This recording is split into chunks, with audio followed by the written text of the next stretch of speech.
हम तो अपन गलती का पश्चाताप जूता से मार के करते हैं। सारा विद्यार्थी पगला गया है, सब मास्टर सब पगला गया है। अब कहिएगा कि अब पगला काहे गया है। इस 2019 के इलेक्शन से जस्ट एक महीना पहले मार्च 2019 में एक वैकेंसी निकाली गई, 90,000 रेलवे की वैकेंसी निकाली गई। लोगों को लगा कि यह वैकेंसी उनके भविष्य के लिए, लेकिन भविष्य के लिए नहीं था। ये इसलिए मार्च में निकाला गया था क्योंकि अप्रैल में इलेक्शन थे और इलेक्शन हो भी गया, 55 करोड़ लोग वोट भी दिए। अप्रैल में इलेक्शन चालू हुआ, मई में रिजल्ट आ गया, प्रधानमंत्री लोग बन गए, लोग सांसद बन के घुस गए, लोग संसद भवन के अंदर दिल्ली एकदम बढ़िया से ऐश से जी रहे हैं। लेकिन उसी वैकेंसी में इस 90,000 पोस्ट के लिए लगभग 3 करोड़ लोगों ने फॉर्म भरा था। अब रेलवे कह रही है कि हमारे पास वेंडर नहीं है, हमारे पास एग्जाम लेने की क्षमता नहीं है 3 करोड़ का, और उन 3 करोड़ लोगों ने 500 रुपए दिया था। 500 रुपए फीस ली, बोले 400 वापस कर देंगे। अबे उधार ले रहे हो बच्चों से, शर्म नहीं आती तुम्हें? सरकार से मांगो ना कि 400 ले रहे हैं तुमसे वापस कर देंगे। बताओ, मुझे दोगे तुम 500 रुपए उधार, मैं भी दे दूंगा 6 महीने बाद। मजाक बना के रख दिया है। पूरा देश में अब बवाल होने वाला है। अगर सही टाइम से एग्जाम नहीं लीजिएगा, युवाओं को रोजगार नहीं मिलेगा, तब आपके मन की बात नहीं होगी। हमेशा ये जनता के भी मन की बात होनी चाहिए। यहां पर आप फॉर्म निकलवाते हैं, करोड़ों करोड़ विद्यार्थी से हजार रुपया, 500 रुपया ले लेके आप उनका फॉर्म भरवाते हैं, और जब फॉर्म भरा जाता है उसके बाद आप अपने कान में तेल डाल के सुत जाते हैं। और फिर जब आप कुछ व्यवस्था नहीं कर पाते हैं तो बेशरम की तरह आप बोलते हैं कि ठीक है सबका हम पैसा लौटा देंगे। अरे क्या लौटाइएगा मरते आप पैसा? 2 साल के बाद आपको होश आता है कि हमको पैसा लौटाना है। 2 साल जो आदमी जो अपने आंख में सपना लेके चल रहा है, उसका बाप जो है, बूढ़ा बाप को उसका पेंशन खत्म हो रहा है, या उसको बहन की शादी करनी है, उसकी माँ बीमार है, बहुत सारी चीजें हैं यार। लोन ले लेके यहाँ पे लोग खेती करता है और उस खेती से अपने बेटे को पढ़ने के लिए बाहर भेजता है, और उसके साथ आप बोलते हैं कि हम 2 साल के बाद पैसा उसको लौटाएंगे। जी चलिए, पैसा का बात भी छोड़ दीजिए सर। नौकरी का सर, आप नौकरी देना न देना तो अलग चीज है, आप तो सर ढंग से एग्जाम तक नहीं ले पा रहे हैं जी। किसी का प्रीलिम्स लिए बस हो गया छोड़ दिए, किसी का मेंस लिए बस हो गया छोड़ दिए, किसी का वैकेंसी नहीं निकाल रहे हैं। क्यों करते रहे? पॉपुलेशन भी तो बढ़ रहा है, कितना नौकरी देगा सरकार? भाई पॉपुलेशन बुड्ढों का थोड़ा बढ़ रहा है, पॉपुलेशन बढ़ रहा है जवान लोगों का। हमारे पास पॉपुलेशन नहीं, हमारे पास रिसोर्सेज बढ़ रहे। पहले घर में 1 आदमी कमाने वाला था, आज घर में 5 आदमी जवान कमाने वाले हैं, लेकिन वो पांचों के पांचों घर में बैठे खाली। अगर वो आदमी अगर एक आदमी 50-50 हजार रुपया कमा के लाएगा तो 2.5 लाख रुपया महीने घर में आएगा। आप कहते हो आत्मनिर्भर बनो, आपने छोटे मोटे बेरोजगारों के सारे धंधे खत्म करवा दिए, उल्टी सीधी पॉलिसी ला के कैसे आत्मनिर्भर बनेंगे? तुम लोग हम पे निर्भर हो, सरकार हम पे निर्भर है और हम आत्मनिर्भर बन जाएं।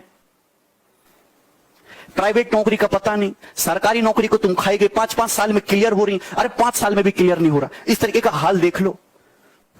चलेगा, हमारा घर भी करकट का है और फिर भी अकाउंट में 1,23,000 था, 1 लाख रुपया डोनेट किए थे ताकि हमारे देश में खुशहाली आए और इस कोरोना वायरस से हमारा देश लड़े। ए भाई, वो बच्चा के पैसा दिया हुआ है, जो हम पढ़ाते हैं ना, वो वीडियो देखता है ना, वो व्यू होता है, उसे पैसा आता है, वो पैसा हम आपको दिए थे। पाप लगेगा ना, तो तनी ध्यान दीजिए। यहाँ पर ये देखिए, कहते हैं कथी कि स्थानीय खिलौने बनाकर आत्मनिर्भर भारत बनाइए। खिलौना तो हम बनल है, जैसे मन होता है आप खेल रहे हैं, जो आप कह रहे हैं लोग वही कर रहा है। अब हम कौन खिलौना बने? खिलौना तो जनता बन चुका है आप लोगों का। यह हमारे मोदी जी थे, ये हमारे नीतीश बाबू हैं। इनका चाल सुनिएगा, इनका चाल क्या है। अभी जब चुनाव आने वाला है तो बिहार पुलिस के बहाली निकाल देंगे, बिहार पुलिस के बहाली निकाल देंगे तो भारी संख्या में एग्जाम को करवा लेंगे, रिजल्ट नहीं देंगे। अब एग्जाम दे के लड़का फसल है कि अगर नीतीश जी नहीं आते हैं तो फिर आगे रिजल्ट नहीं आएगा। कोई ना कोई खाली कूल बनने के लिए लिखते हैं कि youth youth youth youth, youth के समस्या से कोई मतलब ही नहीं है। हाँ भाई, हमारे देश का जो युवा है वो भी पागल है। मेरे को एक बात बताओ, तुम्हें मंदिर बना के दे दिया और तुम्हें जिंदगी में क्या चाहिए? अयोध्या में मंदिर बन गया, उसका पूजन हो गया, और इससे बड़ा मुद्दा और क्या है? अब तुम्हें जॉब भी चाहिए, तुम्हें जॉब दिला दी तो हिंदू मुस्लिम के नाम पर ये घृणा कौन फैलाएगा? तुम्हें जॉब दिला दी तो जात पात के नाम पर दंगे कौन करवाएगा? इनकी जो आईटी सेल या जो भी है, मतलब उसकी झूठी खबरें कौन फैलाएगा? अगर युवा को जॉब दिला दी, देश को एक विकास की राह पर ले गए तो जो लोग सरकार के खिलाफ कुछ बोल देते हैं उनको एंटी नेशनल कौन बोलेगा फिर कि भाई पाकिस्तान जाओ? ये है हमारी सरकार की सोच। दिमाग सही है तुम लोगों का? पगलाए तो नहीं हो हैं? मोदी जी से मांग करोगे, सरकार से मांग करोगे? तुमको पता नहीं है कि कहां रहते हो, देशद्रोही घोषित हो जाओगे। यहां पर सरकार से तुम कुछ मांग नहीं सकते, बस चुपचाप रहो। रोजगार चाहिए तुमको, दिमाग उमाग सही नहीं है, पकौड़ा बनाओ, रोजगार नहीं है, गोलगप्पा का दुकान खोल दो, ठीक है, रोड पे खड़ा हो जाओ, जूता सियो, ये रोजगार नहीं है। सबका दिमाग खराब हो गया है। 5 दिन के अंदर रिजल्ट आ जाना चाहिए, ये चेतावनी है हमारी सरकार को। चाहे अब कुछ भी करना पड़े, 5 दिन के अंदर आप रिजल्ट दो। क्यों नहीं दे रहे? बना नहीं रिजल्ट आपसे है? जब नहीं बताता, जब आप पेपर का नोटिफिकेशन निकाल देते हमसे रिजल्ट नहीं बनेगा, मैगी समझ रहे थे तब 2 मिनट में बन जाएगी। एफर्ट लगाया कुछ? जैसे बच्चों से कहते हो एफर्ट लगाओ, एफर्ट लगाओ। 3-3 साल बच्चा तैयारी करता है, 10-10 हजार 20-20 हजार रुपए यहां फीस भरता है। आपको पता है कैसे गुजारा करता है? इस आस में मां बाप सोचते हैं चलो हमारे बच्चे की नौकरी लग जाएगी। आपको नहीं पता कि शिक्षा का इस तरफ बढ़ना चाहिए था? चलिए मां बाप किसी का पढ़ा लिखा नहीं है, कम से कम बच्चा तो सिलेक्ट होकर घर की जिंदगी को बदले। आप वैकेंसी कम निकाल रहे हो, हमने ये भी एक्सेप्ट कर लिया, बट अब आप जो निकाल रहे हो उसको भी टाइम पे नहीं दे रहे। एक तो मैं कम लोगों को खाना खिलाऊंगा, जितनों को खिलाऊंगा उनको भी टाइम पे नहीं दूंगा जब तक भूखे ना मर जाए। ये कौन सी बात हुई? या सुबह से स्टूडेंट का मैसेज आता है, बार बार फोन आता है। कभी कभी तो ऐसे मैसेज भी आते हैं, सर 200 रुपया पेटीएम कर दो, 1000 रुपए सर डाल दो, कोर्स फ्री में दे दो, सर पढ़ना यहाँ अटके हुए हैं, पिताजी की जॉब चली गई, सर कोई टाइपिस्ट की जॉब दे दो, कंटेंट राइटर की जॉब दे दो। मैं क्या करूं? क्या कर सकते हैं हम?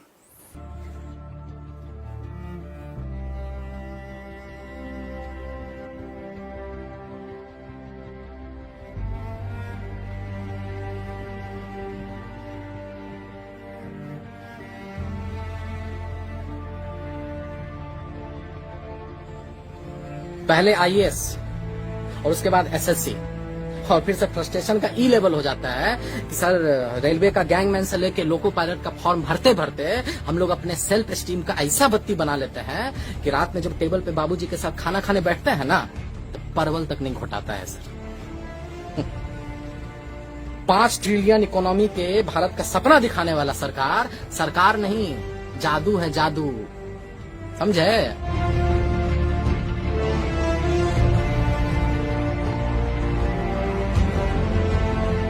2 साल से वैकेंसी निकला हुआ है, एग्जाम नहीं ले पाए हैं।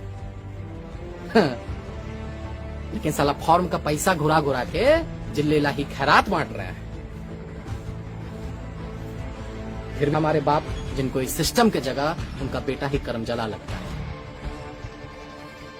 27-28 साल के बाद बाप के पैसे का रोटी ना पत्थर से जैसा हलक में उतरता है सर।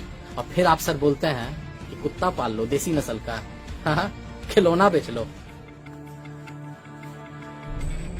अरे सर, काजू के आटा का रोटी खाइए आप नेता लोग, और आधी पेट बिलबिलाती इस जनता को राष्ट्र और हिंदू खतरे में है का झुनझुना पकड़ा दीजिए। बड़ा सही बात।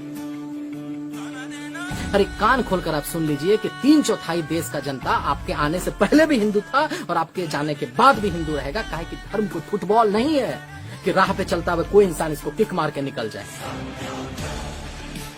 अरे आपको बड़ा शिद्दत और बड़ा उम्मीद के साथ हम लोग लाए थे कि आप सिर्फ हिंदू सम्राट नहीं, भारत सम्राट बनिएगा, युवाओं के दिल का सम्राट बनिएगा, युवाओं का दर्द समझिएगा। लेकिन जब सरकारी नौकरी के साथ साथ रेलवे स्टेशन तक बिकने लगे, जब 3 महीना में 18 करोड़ युवा अपना रोजगार खो दे, और जब विश्व में 4था नंबर पर अंबानी पहुंच जाए, तब लगता है सर कि ताल में कुछ न कुछ तो काला जरूर है। टीवी पे मरने वाले एक्टर के लिए जस्टिस का शोर तो है, लेकिन साला भारत के कोने कोने में लाखों युवाओं के एक अदद नौकरी पाने का सपना बढ़ती उम्र के साथ जो हर रोज मर रहा है, उसके लिए किसी को घंटा फर्क पड़ता है, उसके लिए कहीं कोई शोर नहीं है। हमको पता है आपको बहुत बुरा लग रहा होगा सुन के, एकदम परपरा के लग रहा होगा, लेकिन क्या कीजिएगा सर? अरे क्या कीजिएगा? जब पेट में भूख और आंख में बेरोजगारी का जलालत हो ना, तो मुंह से भजन नहीं गाली ही निकलता है। अरे जिस युवा ने आपको इतना प्यार दिया, इतना प्यार दिया, जो आपकी लंबी गाड़ी और बढ़ी हुई दाढ़ी के सामने जो नतमस्तक हो गया, उसको आप पकौड़ा खिलौना बेचने का उससे भद्दा मजाक करते हैं आप। अरे आप तो गुजराती हैं ना सर, आपको तो पता होगा कि इस मुल्क में एक रेहड़ी लगाने के लिए पुलिस वाले को कितना चंदा और हफ्ता देना पड़ता है, और तब आप बोलते हैं कि आत्मनिर्भर बनो।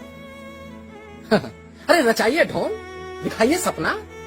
अरे आपसे पहले भी आया था वो तुगलक, जिसका सपना और नियत बहुत साफ था, लेकिन जमीन पर आते ही ना टै बोल जाता था। अब कमेंट सेक्शन में कुछ लोग हमको गाली देगा, एंटी नेशनल बोलेगा, देशद्रोही बोलेगा। बे बोलो, अगर साला अपने ही देश में, अपने आजाद मुल्क में, अपने प्रतिभा के दम पर अपने ही सरकार से सरकारी नौकरी मांगना गुनाह हो जाता है, एग्जाम का डेट का हिसाब मांगना गुनाह हो जाता है, तो हम हैं गुनहगार, और हम ऐसा गुनाह एक नहीं 1000 बार करेंगे इस देश के युवाओं के लिए। तुम रहो अपने नेता का चाटने में, और इस देश को महान बनाने में हम युवाओं के साथ खड़े हैं और युवाओं के साथ रहेंगे। जय बिहार।